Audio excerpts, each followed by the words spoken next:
After being sold by the Tippecanoe County Historical Association last year, there's new plans for the Moses Fowler House. News 18's Brad Oppenheim tells us about the history behind the home and what purpose the landmark with deep roots will now serve.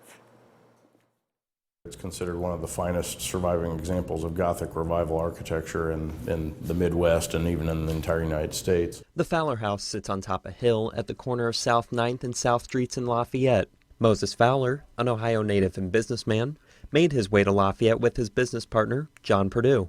The two were both successful, but eventually went their separate ways. Fowler was on a business trip to the East Coast in 1850 when the idea of building the mansion was born. Moses Fowler visited a business acquaintance who had a Gothic revival home, and by the end of that trip he decided he wanted to build his own. So he did. Construction on the house started in 1851, and within a couple years it was completed. Fowler and his wife Eliza lived in the house up until the end of the 1800s, before giving the home to his eldest son Cecil and his wife Louise, where they raised their family. During that time, a lot of history took place. It's always been a place to entertain, and the parties that Cecil and his wife threw during the 1920s and 30s were pretty legendary. During that time, there were even some secret activities going on. Cecil's eldest son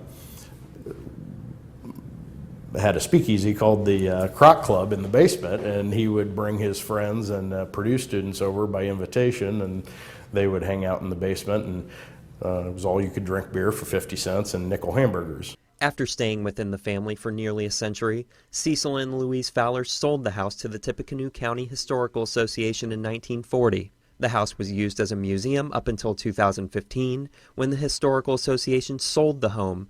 After acquiring the mansion, the new owners wanted to make the home an asset to the community. I would really like to see, 2 or 3 events a week that happen, community-based and private events that go on. Our mission is to preserve the house, and we hope that the community will both use the house and support our efforts to preserve and make it available for the public.